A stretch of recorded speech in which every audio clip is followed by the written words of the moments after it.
this with brands. When it doesn't work in the context and emotion of the content, then they don't use it. Then you don't get anything. We're live. Go. Woo! Hello. Well, I was actually going to point out the new uniform we've clearly gained. Yes. Together. Well, I've been only wearing black and white t-shirts for the past 8 years, so yeah, and you copied me, obviously. Necklace as well. I'm just missing the hat. I don't think I've ever seen you wear a hat. Do you wear hats at all? Can you wear a hat? Do you suit hats? Rarely. On the golf course only. On the golf course, right? Okay. But it's only because I'm a wannabe rather than I'm actually utilising it for the best capacity. If you want to be a golfer. Welcome to the Hear Me Out podcast. We are a creative agency helping brands use sound strategically. We have helped brands with a combined revenue of over £1 billion to use sound to unlock value that only sound can.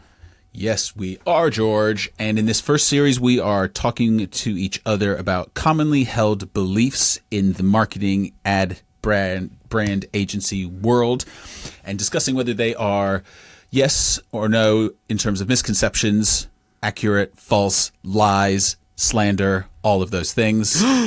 Episode 6 we're on now. And this misconception that we're going to see, if it is a misconception, discuss between ourselves and you, is you can just pick a sound and stick with it forever. Oh, interesting one today, actually. I'm quite excited about this. But first of all, I just saw a stat the other day on LinkedIn that was that said that most brands don't get past episode 5. We're on episode 6. High five. I thought you were going to quote your own post then, because your LinkedIn's been going so crazy recently. I thought you were going to be like, I saw a LinkedIn post by this guy called George Holiday. No, I'd have cleverly prompted you to talk about my post if I was going to do that. Well, maybe you just have. Maybe this is exactly what you just did. Congratulations to George. I think it's a milestone that we should celebrate, actually. George's post impressions skyrocketed over 100,000. Now he's addicted to checking them. I assume he'll be checking them multiple times throughout this recording, which I don't hold against him. Now they're dropping off, actually. They're dropping off. It's the decline of my career. I've peaked. Yeah, one-hit wonder. You've been famous, though. It's nice to know somebody famous. It's been enlightening in many ways into the conversations that have come off it. So I'm excited to share some of the thoughts on these podcasts through specific conversations. But where do you see starting today's topic, Luke? So I see it from myself that I think a lot of people get stuck in today's fast-moving content world. At the very first hurdle in their mind when we talk to them about using sound, having a sonic branding strategy. And we like to start all these episodes with the reminder / statement that we consider sonic branding to be anywhere a sound is used when affiliated with a brand. That can be an ad, that can be an app sound, that can be live at an event, that can be the sound of a doorknob going into a bathroom, all of those great things. Anywhere a brand uses sound, that is sonic branding. And so I think a lot of people see sonic branding as like just one piece of audio. And it's either seen as a sonic logo, like the Netflix da-dum or the McDonald's whistle, or it might be seen as just, when we talk to people about brand tracks, them just having one song to use. And when you then compare that to people's everyday uses, and how much content they're producing and how much sound is used within that content and how varied the sound is they're using, they can be like, wow, no, one song for the next like 3 years. You know, it's crazy for them to think that, even though they're with their visual branding, that's exactly what they would do. So I think that's a good place to start for me. I think that's a great place to start. And I think the way it taps into our world and most of our conversations is twofold. And I feel like they almost contradict each other. So we're going to have to make sure we're really clear on the lines. One is, like you've just said, once you've got branding, you want to use it all the time. We often refer to it as brand fatigue when people start leaning towards not using the sounds that we've discussed. But you wouldn't do that with your colors. You wouldn't do that with your fonts. That's something we always really hit home.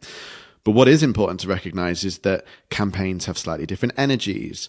Different initiatives require different impact moments, and as a brand develops, so should the sound as well, just like when you have a bit of a brand update. Sure. So this is kind of why I think this topic is really interesting, because on one hand, yes, you want to stick to something, make sure people recognize it. I think there's probably a pivot point when people really do recognize you, that you can then have fun and start playing with it, like the McDonald's whistle and the ba-da-ba-ba-ba, like they're different approaches to the same logo, but that only happens once you've got enough recognition to be able to play with it. And then brand fatigue, is very interesting, because you guys listening will be bored of using the same song over and over again. But, if 1 in 10 of your posts is what's actually being seen by people, then, for every 10 pieces of content that you put out, there's only one opportunity for somebody on the whole to have heard your sound and your sonic branding. So you just can't forget that. And I also think it's slightly different. We're at slight odds here, and it's something we've been discussing in terms of, I think the future of the sonic logo and the recognizable sonic asset, let's call it, I think the future is a variety of assets that are all intertwined, that can all be used at different points, that all remind you of the same thing. And I think this, it just popped into my head, but I think you can hear snippets of the same song at different parts of your day and different parts of that song, but it's all reminding you of the same band, and it's all reminding you of the same song that it is. And it might be a cool lyric from a verse, or a cool rhythm from a chorus, or like a little melody from a pre-chorus or something.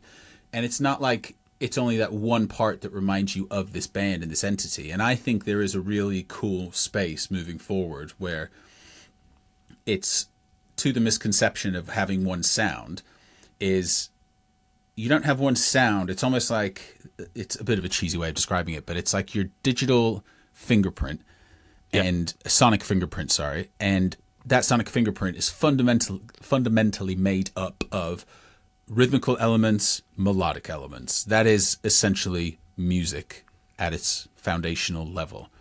Yeah. And both, rhythm, as the Netflix thing, da-dum, or like when you do an air drum to a solo, or when you're air drumming a drum part in a chorus that's actually a hook, just rhythmical elements can be hooky and memorable, which is what you want. And then just melodic parts can be memorable and hooky. Obviously, those combined, that's the holy grail. So I think there's the realization for people that get stuck on the fact that they think they just have this one sound. It's not a sound. What we're trying to build for people, and what people should be getting, whoever they want to use to build it, other creative music agencies are available, is that they have these foundational elements that then they can flex to the emotions, to the content, to the time of year, to the activation, to the campaign, to everything. And then that opens up this whole world of, like, when an artist releases a song and it has loads of remixes, those remixes are still pushing the same song. It's not like all of a sudden you're thinking about Calvin Harris who's remixing an Adele song. You're still thinking, oh, this is an Adele song. It's just in a different format. It's just engaging me in a different way. That's probably the easiest way to think about it, I think, now that I mention it. And I'm going to flip that to the alternative side, because I think this is where the debate is interesting, because it comes down to how good the execution is, number one.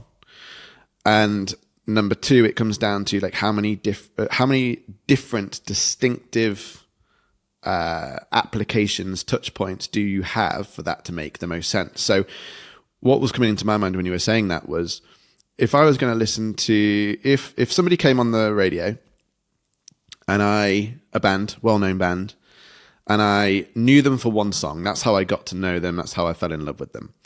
Then a few months later, a song comes on the radio and my brain goes, is that the band? But I have doubt. I have that kind of moment of like, is it them or isn't it them? I think that's the danger if it's not done well, or if it's trying to be too clever. And I think I like the simplicity of sticking to something, and I think it can be adapted and adjusted. But I think it works more in the space of like, we create brand tracks for people. It's like the DNA of their sonic branding. And from that, we will pull out different touch points. Well, there might be a 2-second bit we pull out and that becomes the sonic logo, or we might 2-second bit, 1-second bit that becomes an app sound, right?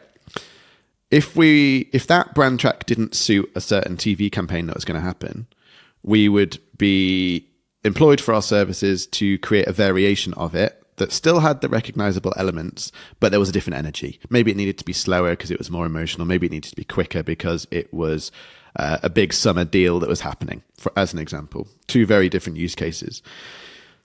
The execution of that will depend on whether or not you recognize them as the same brand. So that's something hard to quantify. You just got to trust your creatives and creators.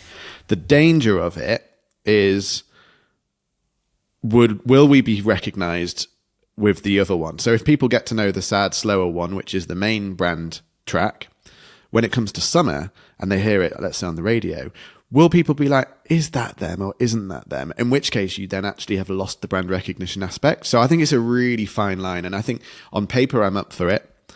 I'd be very cautious of it, but I do think it can work, such as the McDonald's, for example. You know, if they did something different, and to your example of like Netflix, they're a lot of that we hear for the sound design. But if I just went, would you think Netflix without the context? Without the context, I can hear the current Netflix sound, and I will recognize it. So I think that's... But I think as well, danger. Therein lies, I suppose, a very important sort of factor in how you're using it. Because I think anything that's sound only, I think that has a lot more validity to it. And I will consider entertaining your point for the sake of this podcast. But... I think when it's visuals, then you have a lot more room to breathe and a lot more awareness. Like, for instance, if you were watching an ad for Netflix, they don't really do ads per se with people talking about it.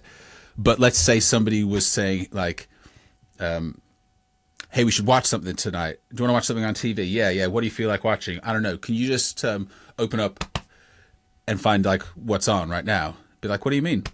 Be like, type thing, and then it came up and it had a Netflix thing. I think then you'd be like, and then at the end, obviously, it would probably go doo-doom and come up, and you'd be like, oh, great, that's like an interesting rework of the rhythm of it. That's I think it'd be a fun piece of content. But I think your brain thinks deeper than most people. I wouldn't clock. Like when you were explaining it then, I was like, that would work as a fun piece of content. But would it work if without the explanation? Probably not. And I guess that's... the explanation would come with the fact that Netflix comes on the screen. And then you're like, that's what they were doing. Yeah, which is why I think it works as content rather than like branding. But I think, but I mean, therein lies another really interesting thing is that basically all content, all branding now is content, isn't it? That's the way a lot of these people are using it in terms of their marketing. So it's more just, I think... If you just have one sound, as we've experienced with brands, when it doesn't work in the context and emotion of the content, then they don't use it. Then you don't get anything. So then it's like, would you rather definitely get nothing, or would you rather try to rework some of the foundational elements to still be having some touch point on it? And I don't think you should go crazy off, and I wouldn't like change a melody from a happy one to a sad one or anything like that. Your foundational elements are still the notes. You're not messing with the notes themselves, and the rhythm, you're not just all of a sudden going to add in like a polyrhythm or a different accent somewhere, because that is too foundational to mess with. But I think when people think about being stuck with one sound, I think that's why so many people don't explore it further, because they're like, I could not just have one sound. Whereas if you think about it as like a song to be remixed in different ways, then I think that's when all of a sudden you're like, oh great, I can see endless scope for this. Like you could read like Elton John, imagine Rocket Man. Like how many different versions of that song exist? You could, but that it's that song, and it's still it's still personal branding for Elton John. Yeah, and I guess therein lies a question of like, how long do you think it needs to be around for you to then be able to successfully play with it? And because I think we might have, if we did a full lifetime career of this, we might have a couple of instances where brands would come forward and say, we know we want this. I think it would be more of a case of us having a trusted relationship with them already, being like, we've got this idea, leave it with us, we'll come forward to you, you guys trust us, you don't have to use it. And then we showcase it. I think that would be probably how that would come into the fold. But there must be a point where, like McDonald's, for example, because I think it's a good, clear example, go from to ba-da-ba-ba-ba, And what was the journey for the business for them? This is the question.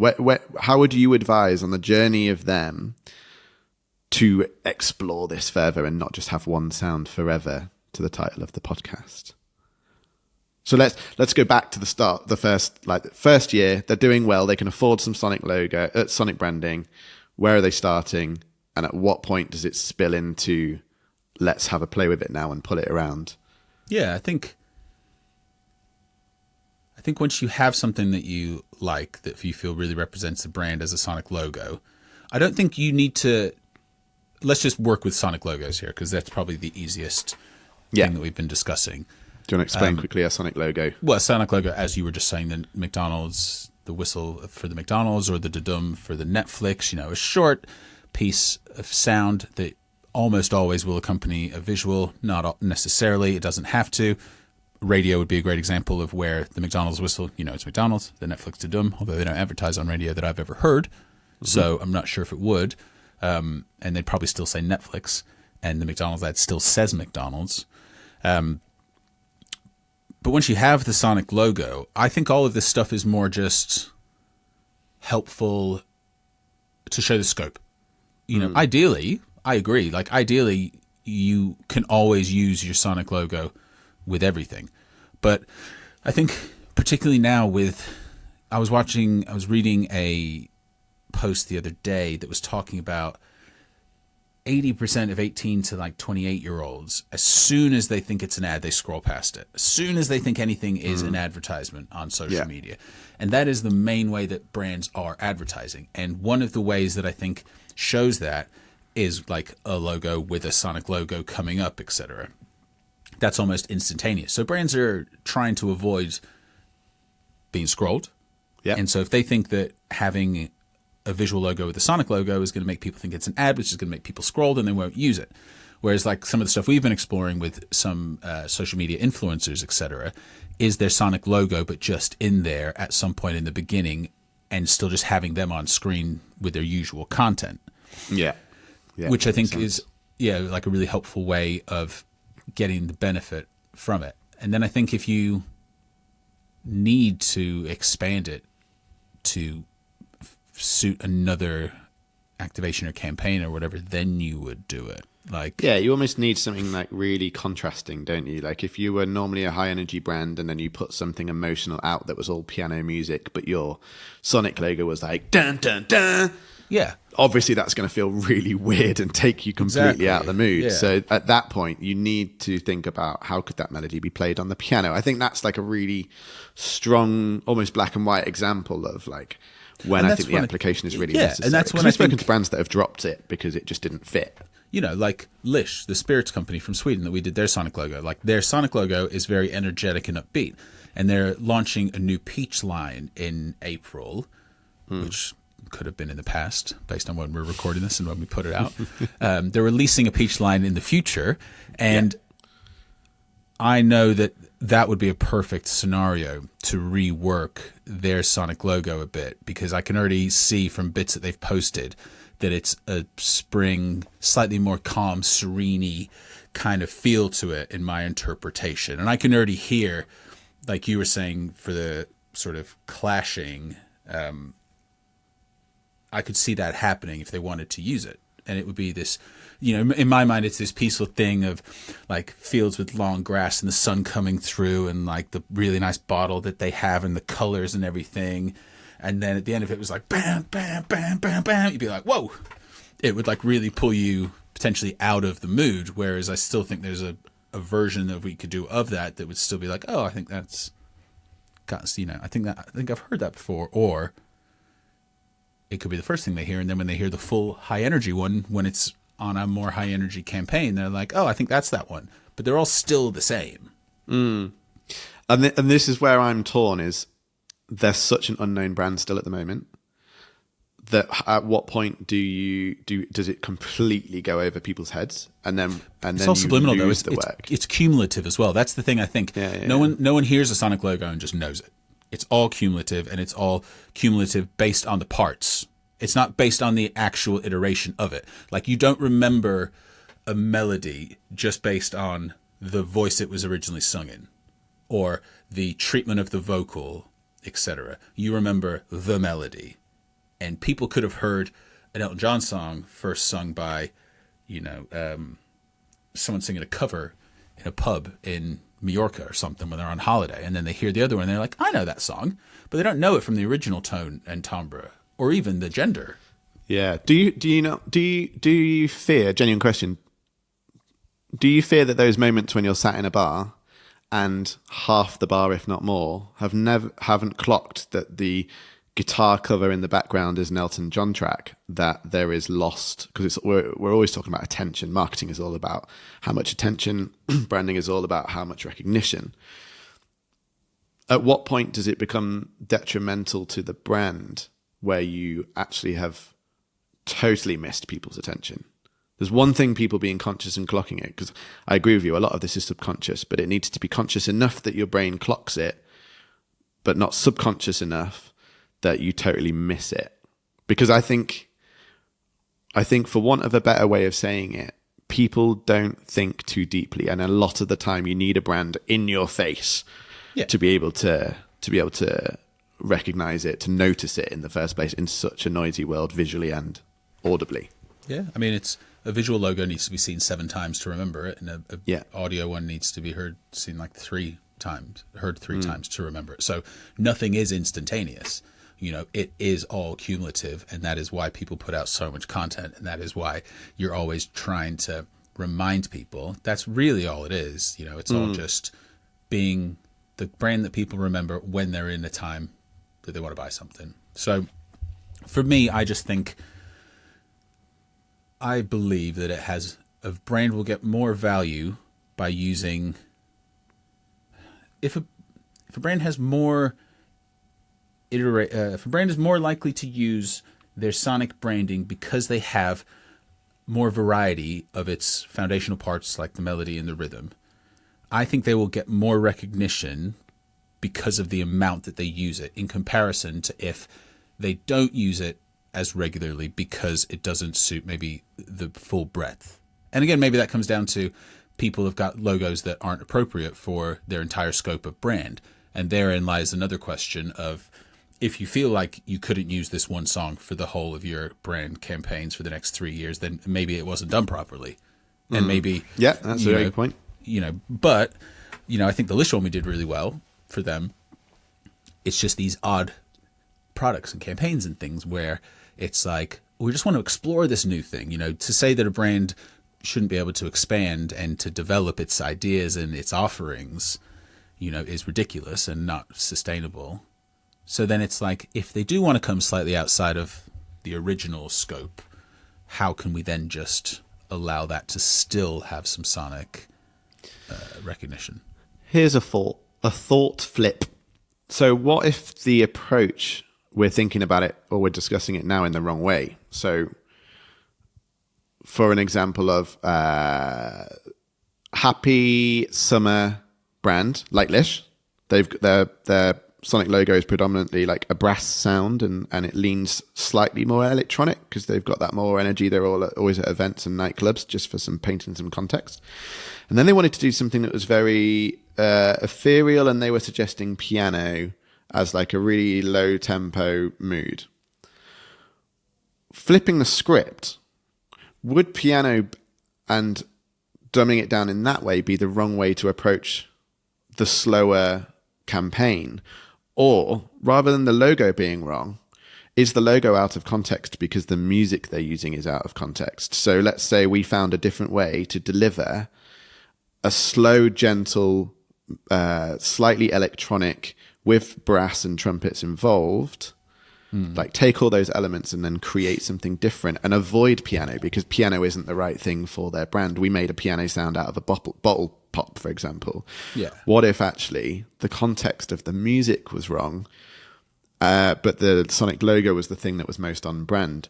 Would you recommend a brand to be changing the music rather than changing the logo? Because all this conversation so far is about adapting the logo to certain situations, but maybe there's a different approach to the music that then allows the logo to always be correct contextually to the brand. Yeah, I think it just really depends on the mood of the content, really. You've got to decide on, it's the emotion, I suppose. of what it is. Because, you know, that's the thing. I think it's such a small tweak, essentially, that I think of when I think of like the Lish one, because I think of that bottle pop piano, and I just think of if it was just, you know, like there's a B section to the brand track we created for Lish where it goes into that bloom, bloom, bloom type thing, and I could hear that tone and texture with the bloom, bloom, bloom, boom, boom for their sonic logo type thing, just in there with maybe even the brass still in there, but just muted. So maybe think of it as like a mix thing, I would say, potentially as well. Hang on, we're throwing loads of musical terms into this. Yeah. I think we should be when you're talking about like mix and B section, all of that. Let's broaden it out to people that won't need the music context. Yeah, I think to understand. No so we created like a middle section, like your verse and your chorus. I think that's a term that probably most people would. Maybe we don't even need to go into any of that. I would think you would definitely look at the music. Obviously, you wouldn't. I mean, but I think that's given without the sonic logo. So I don't think you would. You wouldn't want to compromise the emotion that the content was getting across just to get your sonic logo in at the end. You know, like if it genuinely suited a piano or whatever, then the sonic logo would clash. But I think you could potentially explore a way of doing the main track to still align with it. And that's the other thing is I don't think, and this is maybe where we're misaligned, is I'm never imagining them being like huge changes and like huge, like, oh, this is something completely different. Like that would go against the whole. I think that's the really important thing. Yeah, I think that's the really important thing to always. I think for anyone to think about this in a way that is, you've got to really trust your creatives. I think is the key takeaway I would always take away from a conversation. The key takeaway I would always leave with from a conversation like this. So visuals, for example, I don't think visuals is my forte. I think I'm okay at visuals. So I would hire an agency and creative agency to do my visuals. Depending on how much I trusted them, I would love for them to bring an idea forward to me. We've had this thing. We've had this idea. We've seen this thing maybe happening, or nobody's doing it, and we'd like to, come in and see what we can do. Yeah. I think if I trusted them enough, and maybe I was aware, maybe I was keeping myself aware enough on branding and on marketing, that I was like, I think we could probably play around with our visuals a little bit more for this specific, for this podcast. You know, we know how we look on our socials. We've got our branding. How could our podcast episodes look a certain way for the artwork? And I would lean into the agency to be like, see if you can do something unique and different, but we need to remain on brand. That would kind of be the brief. And it's a matter of the awareness, I guess, of at what point do I need to keep consistency? Because I think that's really important for the brand to understand, not just trust your agency. And then at what point do we want to push the boundaries and do something unique, do something that's still on brand, but, different applications, different touch points, different social media energies, the awareness of it. And I think I'm seeing a lot of conversation where brands are wanting to build up a portfolio of different music, but the awareness that they want to keep the consistency and keep the recognition.